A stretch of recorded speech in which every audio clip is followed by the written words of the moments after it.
Thursday before midnight through Turnitin. Okay, thank you for reminding me. I will put that in on Canvas, the assignment.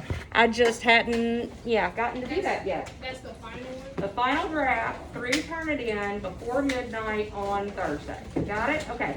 All right, so anybody who didn't show me your first draft today needs to, get that to me tomorrow so I can see it, unless you've already put it on Canvas, in which case I will check it on Canvas. Okay, what you got, Emily? The final bibliography Thursday, is that just a cleaned up version of what we have now? Remember, I did not read your summaries or evaluations, so yes, I would take it through and I would, clean it up grammatically, but also make sure it's thoughtful, all that good stuff. Today, I only had time to look at the strict format. You know what I mean? Okay.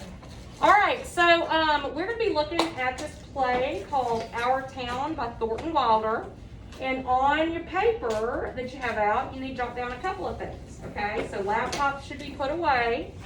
Obviously, phones shouldn't be out either, okay? And let me just give you a little background first. And then there will be a few times while we're looking at this that I will have you jot down more to your notes. You're going to notice, too, that in these copies, these books, there are certain things that are underlined that I've had kids in the past underline, and a lot of those we'll stop and talk about as well. All right, so this is something we'll read mostly in class together. There will be some things that you'll have to read on your own. And if again you're home for whatever reason, if you have to miss a day while we're reading this, there's a link to a free PDF on Canvas that you can get to as well. Okay. First and foremost, though, this play was produced on Broadway in 1938. Okay.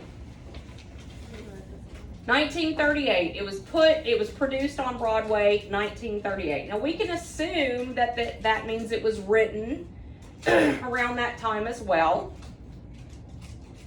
But you need to note that it's set in 1901.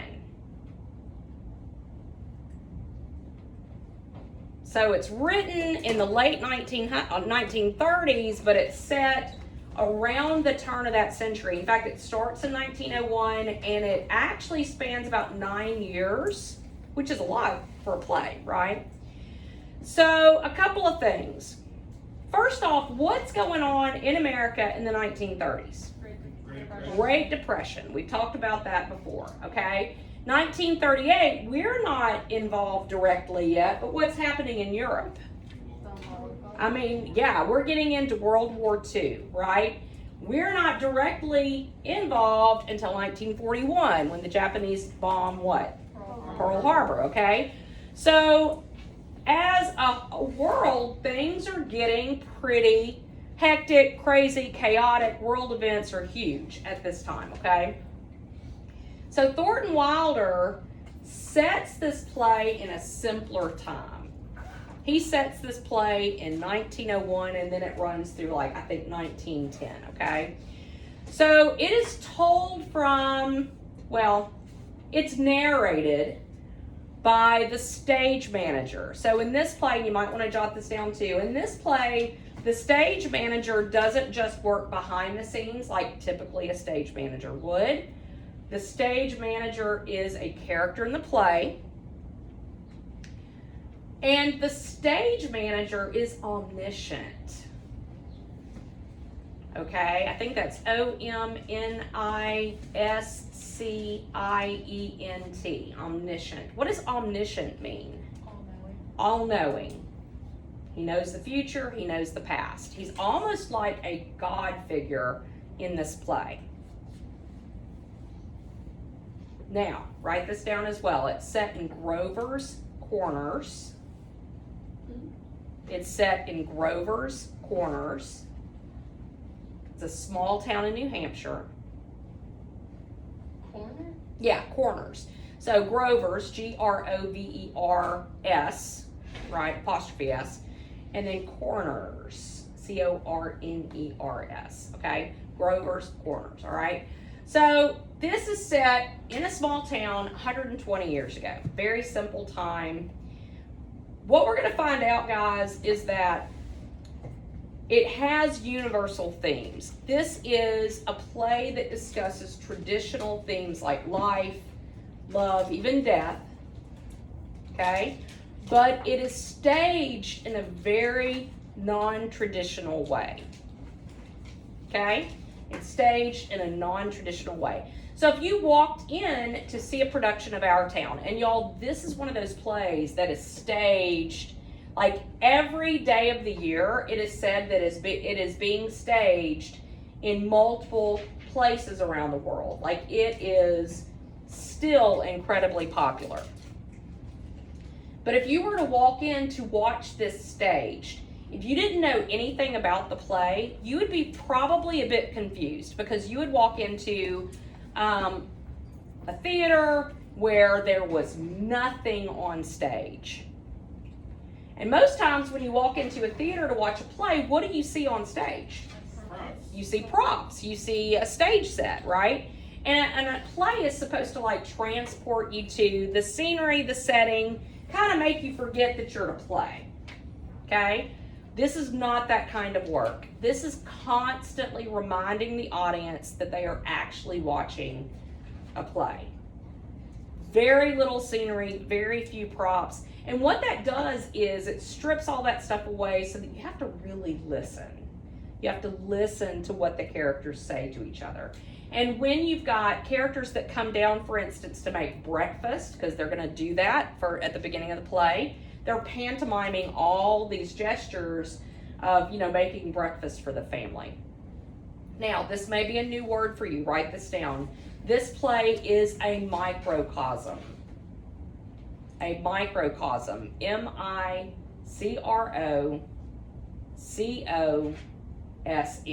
Microcosm. So let's break that down a little bit. What's micro? Small. Any idea what cosm would be? I always think of like cosmic. Well, the cosmos or cosmic would be like world. Okay? So microcosm, and you do want to jot this down, great vocabulary word, by the way, means a mini world that represents the larger whole. Okay? A microcosm is a mini world that represents the larger whole.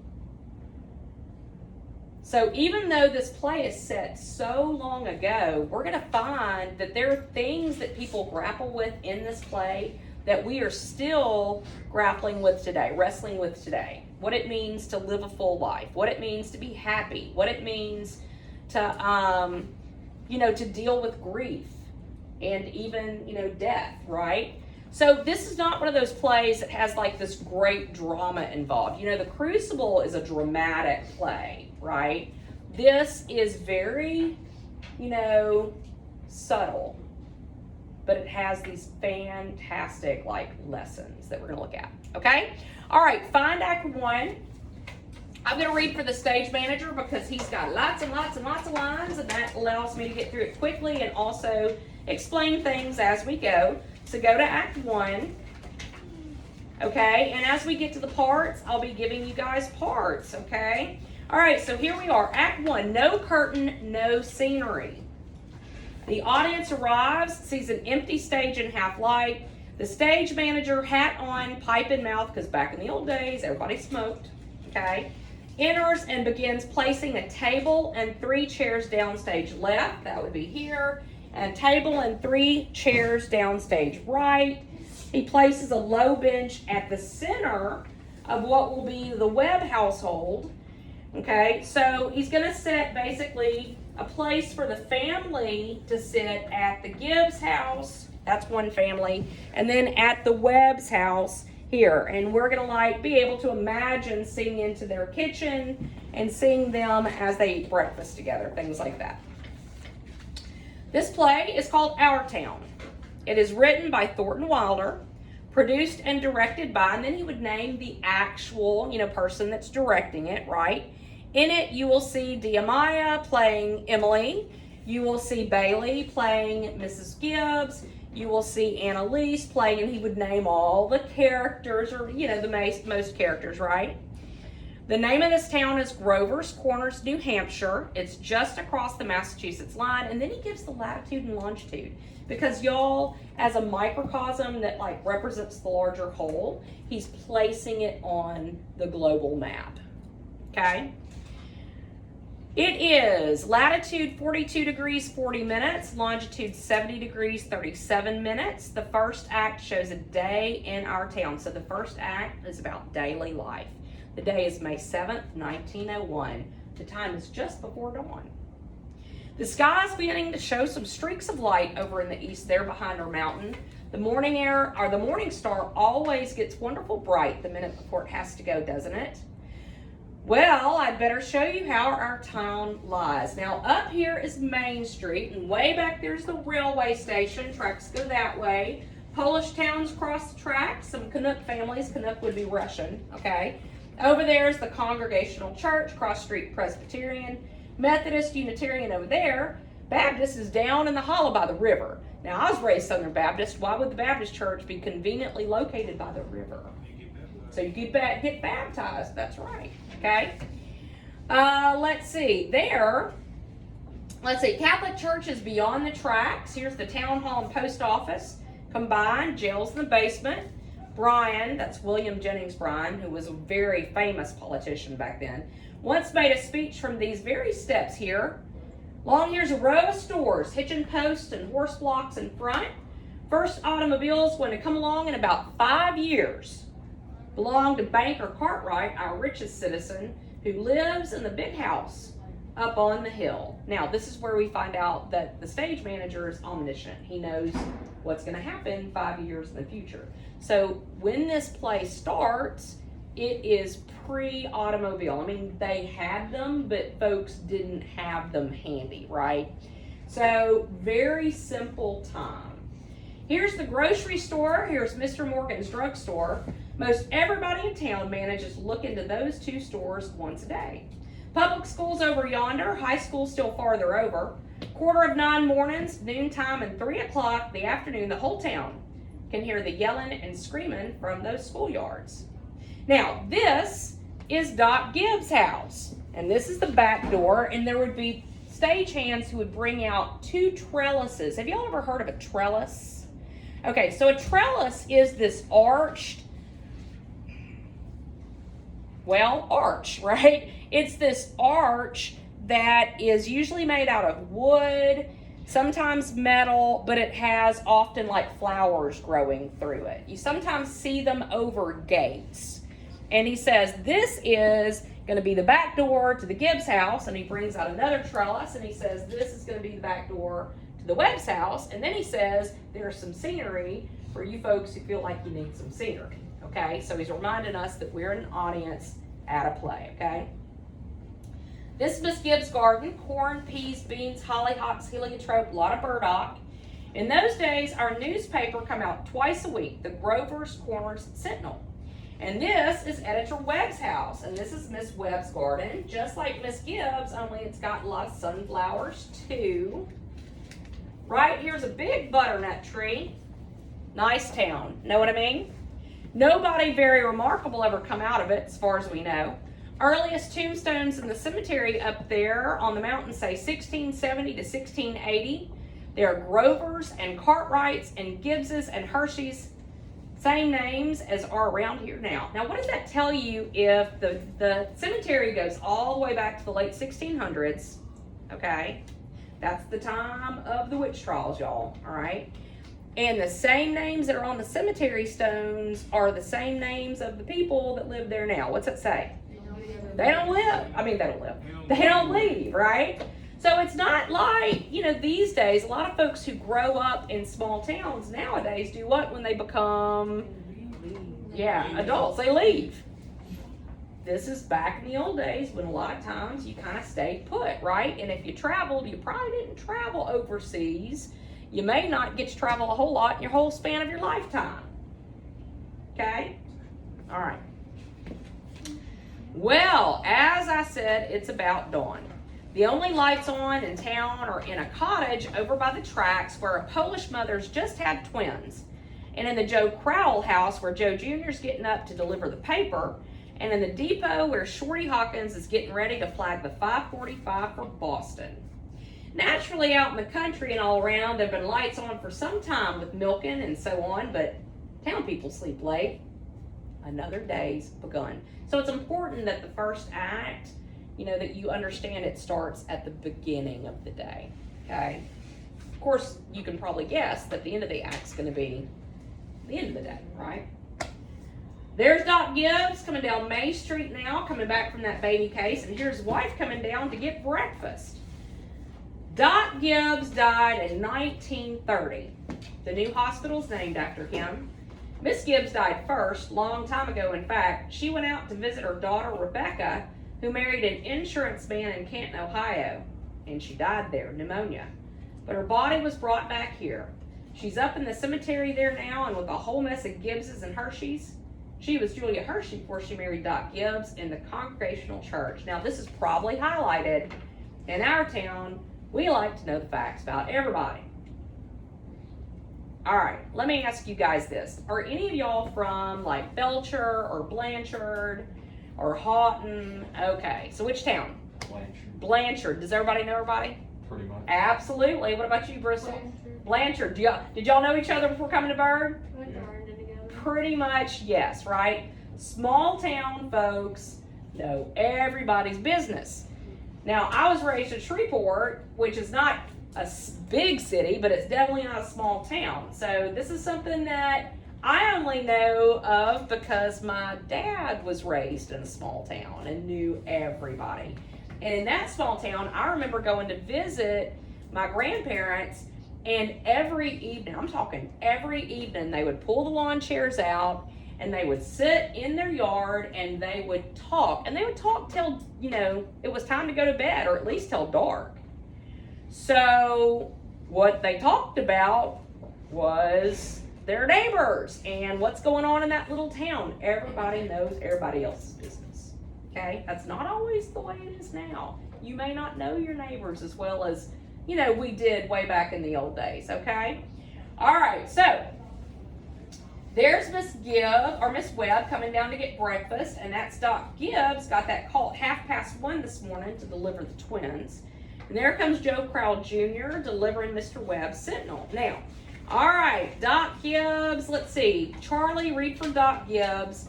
Tyron, read for Joe Crowell. And yeah, so start us off, Joe. Morning, Doc Gibbs. Morning, Joe. Somebody been sick, Doc? No, just the twins born over in Polish Town. Do you want your paper now? Yes, I'll take it. Anything serious going on in the world since Wednesday? Yes, sir. My school teacher, Miss Foster, is getting married to a fellow over in Concord. I declare. How do you boys feel about that? Well, of course, it's none of my business. But I think if a person starts out to be a teacher, she ought to stay one. How's your knee, Joe? Fine, Doc. I never think about it at all. Although, like you said, it always tells me when it's going to rain. What's telling you today? Gonna rain? No, sir. Sure? Yes, sir. Knee ever make a mistake? No, sir. Oh, I love how you guys read that. That's great. Okay, so first off, I want to not remind you because you probably didn't know this, but 100 years ago, guys, if you started out to teach, if you were a woman and you were a teacher, most counties would not allow you to keep your job when you got married. So, not everywhere, but I mean, most had this, I guess, belief that as a female, you were going to either be a good teacher or a good mom, and you really couldn't do both well, okay? So, most teachers were single, okay? And if they did get married, a lot of times you were expected to quit your job. Interesting. All right, now, here is the stage manager. Want to tell you something about that boy, Joe Crowell there. Joe is awful bright. Graduated from high school here, head of his class. Got a scholarship to Massachusetts Tech, which would become MIT. Fantastic school. Graduated head of his class there too. It was all wrote up in the Boston paper at the time.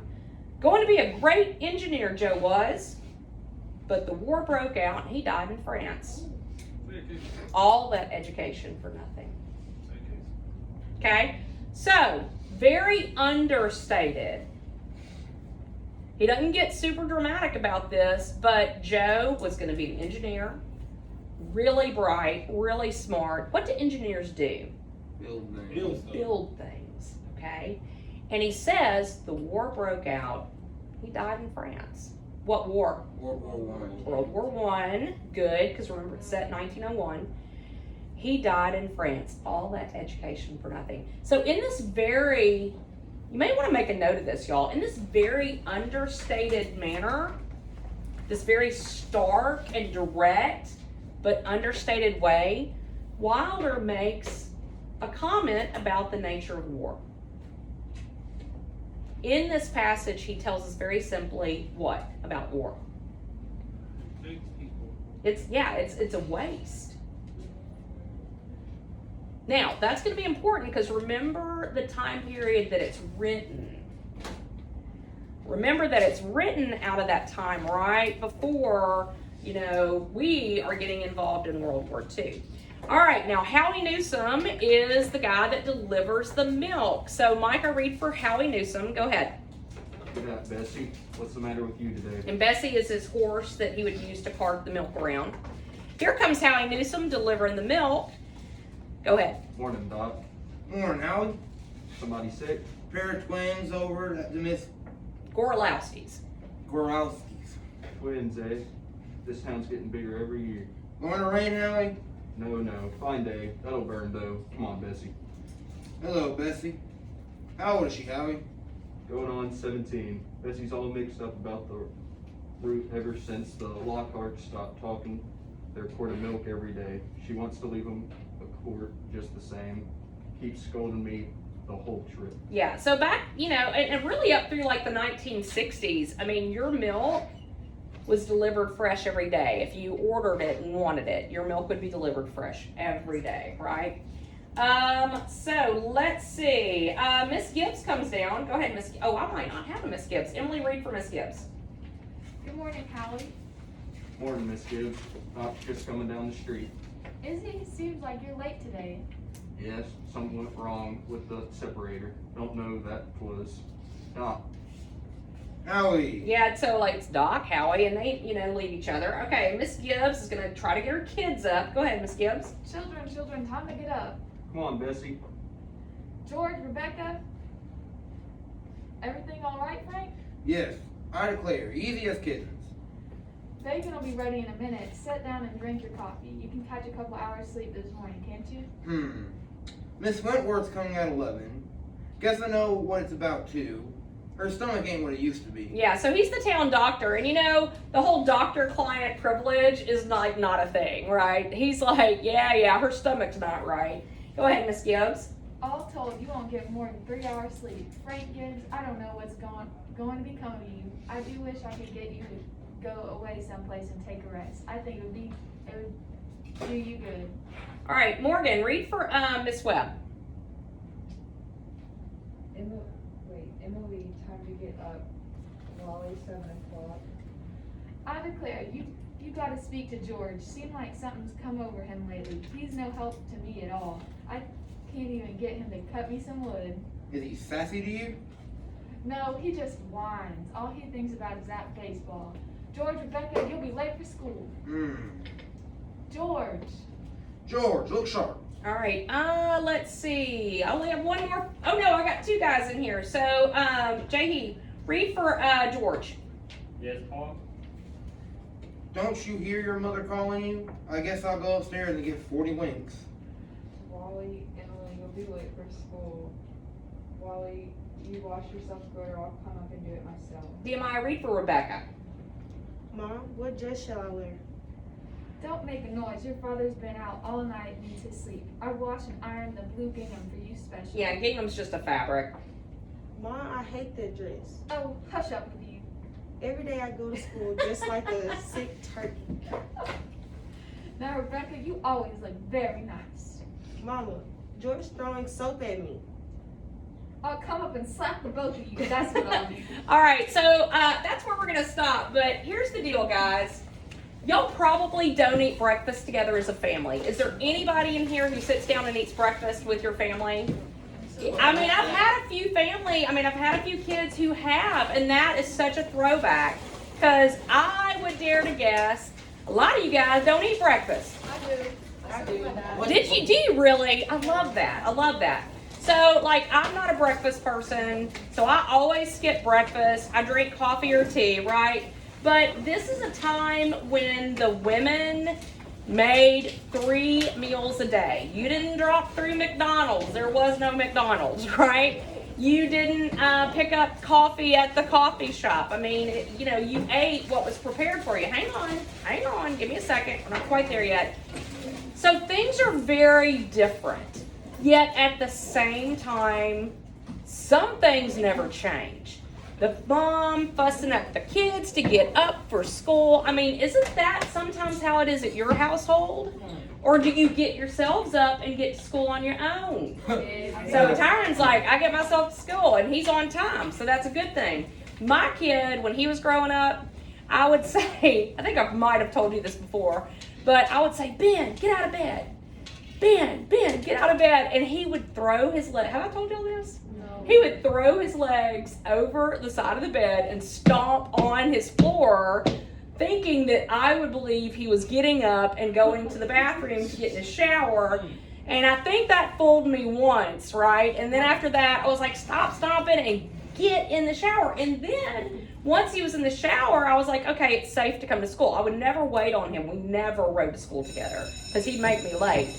But then I found out he was falling asleep in the shower. Okay?